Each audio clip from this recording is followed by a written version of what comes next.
Hey, it's Webs here, probably with the last card review until the final dump of cards on April 5th for the Voyage to the Sunken City set. So let's begin. The first card revealed is Ina Stormcoil, which is a 5-cost neutral legendary with 4 attack, 4 HP. With the battle cry, choose a friendly mech, summon a copy with Rush, Wind Fury, and Divine Shield. This is really good for both of the Colossus minions that are actually mechs, because in theory you should be getting all their limbs again too whenever you do copy one, because the Colossus minions spawn their limbs no matter how they're played. Since it isn't an actual battle cry, that might be a little bit of an interaction that they need to be a little bit worried about, but until we see it being a huge issue, I think this card is perfectly fine and probably fits pretty well in either Mech Mage or Mech Paladin. There might be some other really powerful mechs that you could use in combo, but those are the two classes currently that can abuse this as much as humanly possible, and given some of the later support that got revealed today and yesterday, we might be seeing Mech Mage actually being a fully functional deck.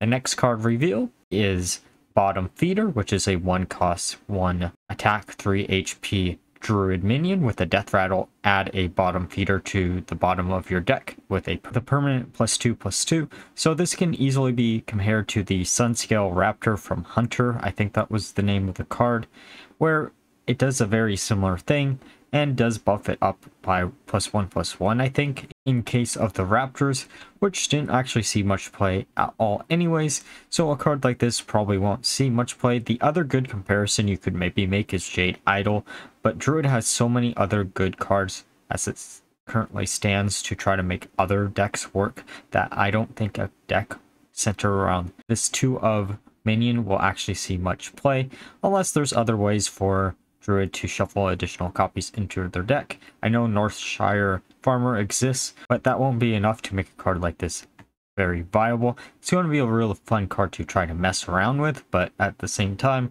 I don't think this is going to see much play.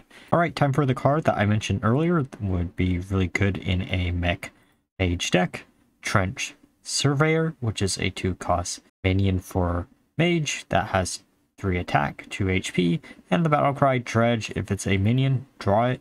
It's a mech, of course, and fits really well into a mech style deck for Mage, and is a really simple card to actually make use of, especially because we already have the Dredge target for such a card in the form of Sunken Surveyor. So it looks like Mage is probably going to win out the battle for which class is going to be the best mech class for this expansion, as it does seem to get a little bit more support than Paladin has so far, though there are plenty of other cards that haven't been revealed yet for both classes, which might change this fact.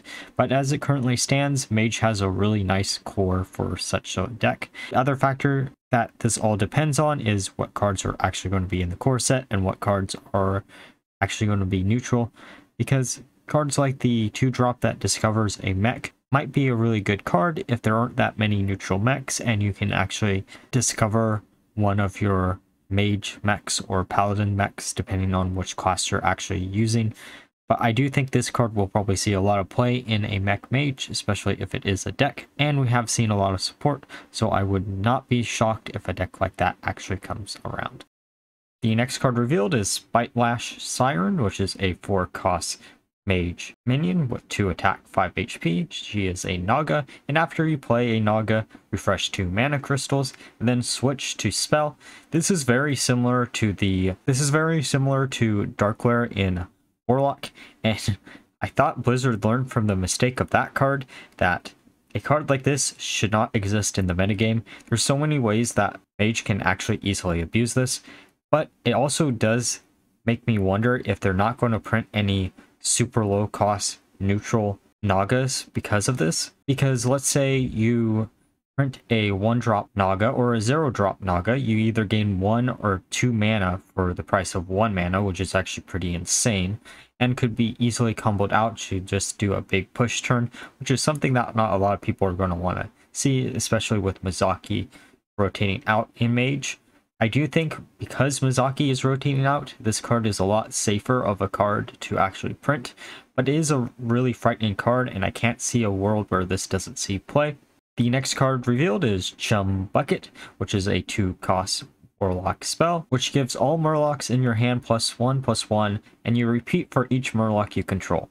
So the problem with Murlocs generally used to be that they are really small minions.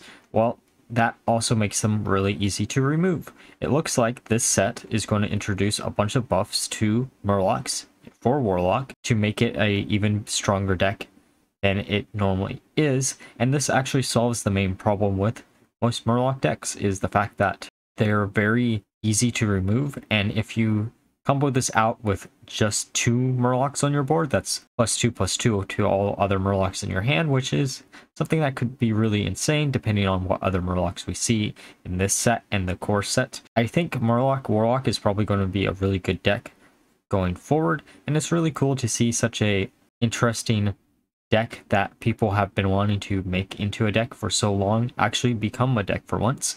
Alright, so the next card revealed is Abyss Wave, which is a 6-cost Warlock spell that deals 4 damage to all enemies and gives your opponent an Abyssal Curse. It has the Shadow of School, and the Abyssal Curse is a 2-cost spell. At the start of your turn, take 0 damage. Each curse is worse than the last. 2 turns remaining. So it introduces the second theme of Warlock for this set, which is Curse. So between this and Curse of Agony, it looks like Curse is going to be a new mechanic going forward for Warlock, at least in this set. I wouldn't be shocked to see other cards that actually give your opponent more Abyss Curses, especially because of the next card that got revealed. I do think this is a little bit too slow just because of the fact that there's only really 2 ways to actually abuse a card like this. Either A, you're making your opponent burn one of their top decks, which means Curse of Agony is not going to work in a deck with this card in question. Or B, you basically try to give your opponent as many Abyssal Curses in their hand just so you fill them up, and they can't get rid of them all in one turn, or if they do, they basically just waste a turn, which means you're going to need some type of instant payback on the following up turn as a way to actually do a bunch of damage. I don't know how consistent a deck like this is going to be, especially because we've only seen this card and the next card revealed, which is Zaqul, which is a 5-cost Warlock legendary minion with 6 attack and 5 HP. Your Abyss Curses heal you for the damage they deal, and Battle Cry give your opponent an Abyssal Curse.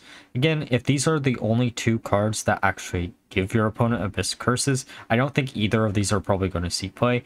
The Abyss Wave is probably going to see a lot more play, just because of the fact it is an AoE board clear, and it can be duplicated with Tasman, though it will kill your Tasman instantly, so you have to watch out for that.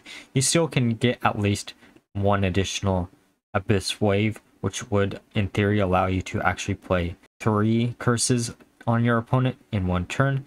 It really just depends on how this deck will actually shape up, but because we haven't seen too many Warlock cards, I'm assuming a lot of the missing Warlock cards are going to also shuffle curses in, and probably we'll see another minion or 2 that also do this or have some type of other synergy with the curses. I think this has a lot of potential if these aren't just 2 off cards that never get any support.